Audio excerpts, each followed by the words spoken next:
favorite content your device to Oryx comms and enjoy complimentary Wi-Fi. Kita sekarang dalam flight menuju ke Doha. So dalam ni ada Starlink guys.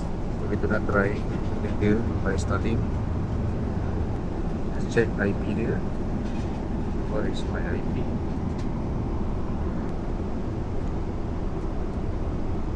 Right, kita test speed test dia.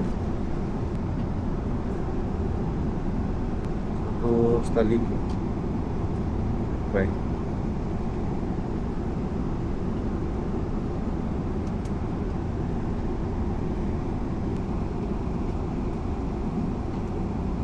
Starlink guys.